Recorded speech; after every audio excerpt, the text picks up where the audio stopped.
Hello दोस्तों, astro stock prediction में आपका स्वागत है। Good morning.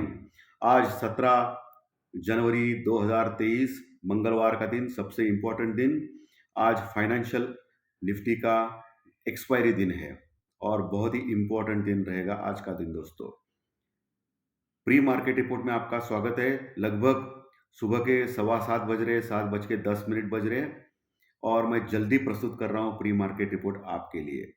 शुरू करने से पहले चैनल के डिस्क्रिप्शन बॉक्स में बिलो द टाइटल डिस्क्लेमर रखा है, उसको कृपया पढ़िए जानिए। एज पर डिस्क्लेमर, ये एजुकेशनल प्रोग्राम है। इसके तहत जो भी मैं बोलता हूँ ये मेरी पर्सनल राय है, मेरी खुद की राय है। आपके प्रॉफिट या लॉस, लाभ या हानि के लिए मैं और मेरा चैनल जिम्मेदार नहीं रहेंगे, रिस्पॉन्सिबल नहीं रहेंगे। ये प्लीज नोट करके रखिए। मेरा एस्ट्रो स्टॉक प्रेडिक्शन चैनल सिर्फ और सिर्फ यूट्यूब पे ही अवेलेबल है। चलिए दोस्तों, सबसे इंपॉर्टेंट न्यूज आ गई है। क्या न्यूज है? ये न्यूज आ गई कि इंडियन गवर्नमेंट ने टैक्स घटाया है। किसके ऊपर? क्रूड ऑयल के ऊपर। क्रूड ऑयल के ऊपर टैक्स घटाया है, विंडफॉल टैक्स। और इसका सीधा असर रिलायंस और ओएनजीसी शेयर के ऊपर गिरना चाहिए आज के दिन दोस्तों। टैक्स घटाने से रिलायंस और ओएनजीसी कंपनीज को फायदा होगा। ऑयल मैन्युफैक्चरिंग कंपनीज को, यानी ओएनजीसी और रिलायंस। तो आज रिलायंस बढ़ सकता है और इसके चलते हुए आज निफ्टी में थोड़ी स्टेबिलिटी बढ़ सकती है, बन सकती है। ठीक है, और हमारा आज का प्रेडिक्शन भी मिक्स टू पॉजिटिव ही है एज पर ज्योतिष शास्त्र। सो आज रिलायंस के लिए ये बहुत अच्छी खबर है। रिलायंस और ओएनजीसी के लिए क्रूड ऑयल के ऊपर टैक्सेस गवर्नमेंट ने कम किए हैं, विंडफॉल टैक्सेस। ये बहुत ही अच्छी खबर है। दूसरी सबसे इंपॉर्टेंट न्यूज, मैं हमेशा बोलता हूं कि प्री मार्केट रिपोर्ट देखना सबसे इंपॉर्टेंट रहता है आपके लिए, क्योंकि आपको क्लूज मिलते हैं किसके कारण मार्केट चलेगा। दूसरी इंपॉर्टेंट न्यूज, सिर्फ 1 घंटे में एक इंपॉर्टेंट न्यूज आ रही है। वो न्यूज है चाइना की GDP data. China GDP data declare करने वाली है और 1 घंटे में, यानी लगभग 8 से 8:30 बजे के बीच में सुबह चाइना के जीडीपी डाटा आने वाले हैं। कोरोना से त्रस्त चाइना में जीडीपी कम होने का अंदाजा है। अगर कुछ सरप्राइज आ गया तो चाइना के मार्केट रैली कर सकते हैं। इसके चलते हुए हमारे इंडियन मार्केट भी रैली कर सकते हैं। अगर जीडीपी डाटा अच्छा आ गया तो मेटल स्टॉक्स बढ़ सकते हैं। जीडीपी डाटा कम आ गया तो मेटल स्टॉक्स पीट सकते हैं। ये ध्यान में रखिए, क्योंकि मेटल सेक्टर के लिए चाइना बहुत बड़ा मार्केट है, मैन्युफैक्चरिंग मार्केट। ये ध्यान में रखिए दोस्तों, क्योंकि सभी जो प्राइसेस, जो कॉपर, एल्यूमिनियम जो भी है, वो प्राइसेस कंट्रोल चाइना में होते हैं जनरली। सो मेटल मार्केट के लिए चाइना इंपॉर्टेंट है। और आज जीडीपी डाटा जो आने वाला है चाइना का, वो सबसे इंपॉर्टेंट डाटा आने वाला है दोस्तों।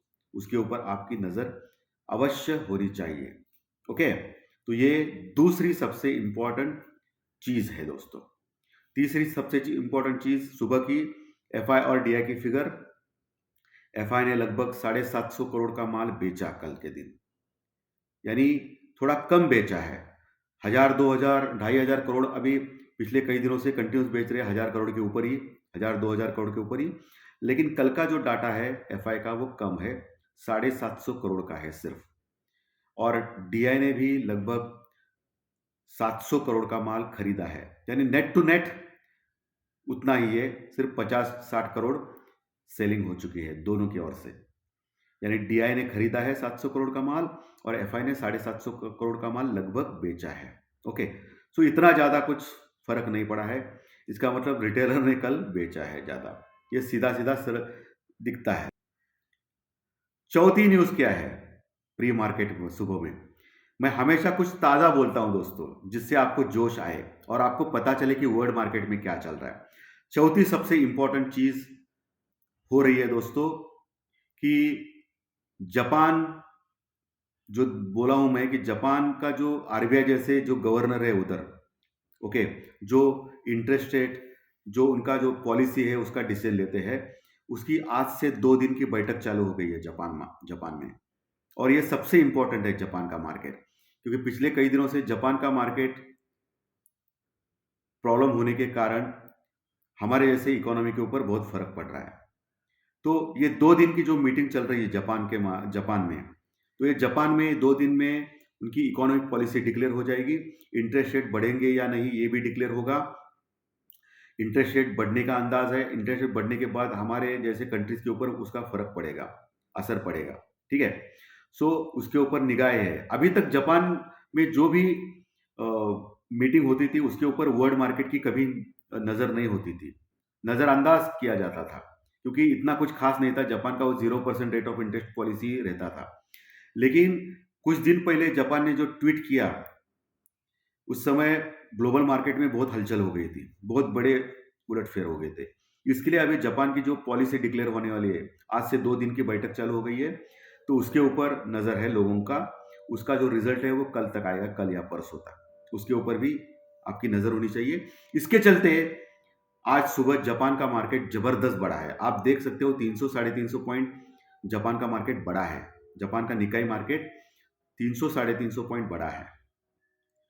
कल घटा था, तो एशियन मार्केट में ये अच्छा पॉजिटिविटी दिखा रहा है। इसके चलते हुए और कल अमेरिकन मार्केट तो पूरा बंद था, लेकिन डाउ फ्यूचर फ्लैट है 15-16 पॉइंट प्लस में। और हमारा जो एसजेक निफ्टी अभी सुबह 7 सवा 7 बजे दिखा रहा है 20-30 पॉइंट प्लस में दिखा रहा है।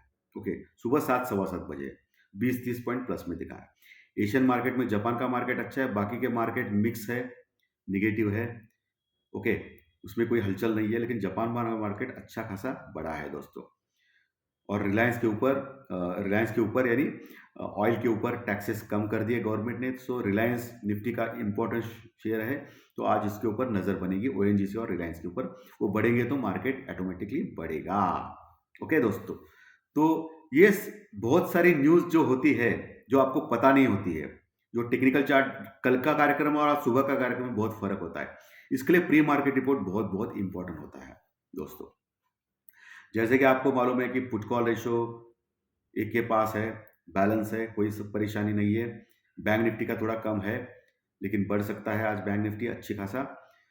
इंडिया विक्स कल ठीक है, कल थोड़ा बहुत फ्लक्चुएशन हो गया था, इंडिया विक्स में बढ़ा था, लेकिन ठीक ठाक है, इतना कुछ नहीं। 20 के नीचे अच्छा ही रहता है, डरने वाली बात नहीं होती है। और निफ्टी और बैंक निफ्टी के जो लेवल सपोर्ट रेजिस्टेंस है, आपको आज देखना है कि 18,050 का लेवल पार करता है या नहीं निफ्टी, क्योंकि शॉर्ट कवरिंग आ सकती है, क्योंकि ऑलरेडी हम लोग ओवरसोल्ड है। ओके, शॉर्ट्स बन चुके हैं और आज फाइनेंस निफ्टी का एक्सपायरी का दिन भी है।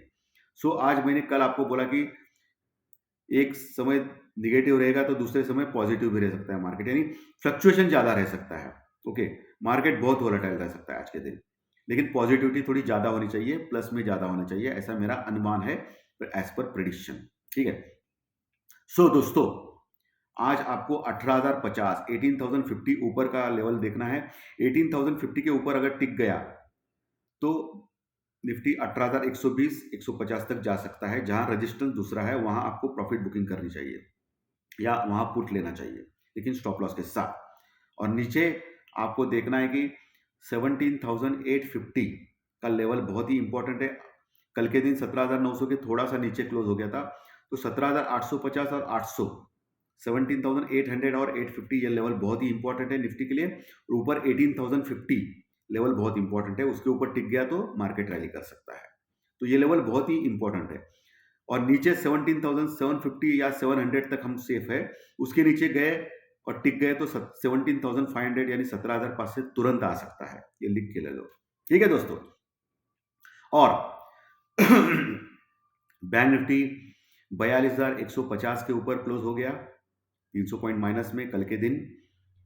42,000 बहुत ही स्ट्रॉन्ग सपोर्ट है, 42,000 का स्ट्रॉन्ग सपोर्ट है बैंक निफ्टी में। उसके नीचे 41,800 यानी 41,800 का स्ट्रॉन्ग सपोर्ट रहेगा बैंक निफ्टी में।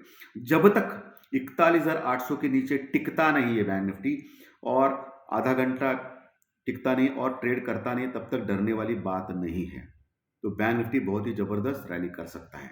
ठीक है, 41,800 के नीचे गया तो फिर 41,500 तुरंत आ सकता है, ये आप ध्यान में रखिए। तो वहां पुट राइटिंग अच्छी है 41,800 और 42,000 के पास, जो सपोर्ट का काम कर रही है बैंक निफ्टी में। ऊपर कहां तक जा सकता है? ऊपर दोस्तों 42,300 का लेवल आपको देखना है, उसके ऊपर टिक गया तो 42,500 का लेवल आ सकता है बैंक निफ्टी में। लेकिन 42,500 के पास अच्छी कॉल राइटिंग है, यानी मंदी वाले लोग वहाँ ऑलरेडी मौजूद है, तो वो पार करना इतना आसान नहीं रहेगा। 42,550 42,550 के ऊपर अगर टिक गया बैंक निफ्टी, तो फिर 42,700 यानी 42,700 तक तुरंत जा सकता है। ये लेवल्स आप आज ध्यान में रखिए। फ्लैट ओपनिंग है एसजीएक्स निफ्टी के ऊपर, सो मार्केट दोनों साइड के मूवमेंट दिखा सकता है, डरने वाली बात नहीं है। जो लेवल सपोर्ट रेजिस्टेंस मैंने बोला है उसके ऊपर आपका ध्यान रखना है। और आईटी के स्टॉक्स में आज शायद प्रॉफिट बुकिंग हो सकती है, क्योंकि लगातार पिछले 5 दिनों से बढ़ रहे हैं। मेटल सेक्टर चाइना के जीडीपी आंकड़े के ऊपर अवलंबन ये है, तो चाइना के जीडीपी डाटा अच्छा आ गया तो मेटल सेक्टर बूम कर सकते हैं, नहीं तो प्रॉब्लम में आ सकता है। इसमें ध्यान रखना है आपको। ऑयल सेक्टर में oil manufacturing company ONGC, Reliance बढ़ सकते हैं, क्योंकि ऑयल के ऊपर टैक्सेस, क्रूड ऑयल के ऊपर टैक्सेस, विंडफॉल टैक्सेस कम किए गए हैं। सो ये सब कुछ क्लूज है आपके लिए सुबह सुबह 17 तारीख को। ओके दोस्तों, सो आशा करता हूँ आज का विश्लेषण अच्छा लगा, आपको अच्छा लगा रहेगा। अच्छा लगा तो लाइक का बटन दबा के प्रोत्साहित कीजिए, और नए दर्शक सब्सक्राइब का बटन दबाएं अगर अच्छा लगा तो। इसके कंटेंट आपके दोस्तों में शेयर कीजिए ताकि सभी को प्रॉफिट हो। ओके दोस्तों, सो धन्यवाद। फिर मिलेंगे दोपहर में टेक्निकल चार्ट, डाटा पॉइंट्स और ज्योतिष शास्त्रीय प्रेडिक्शन कार्यक्रम में। Thank you very much, thank you.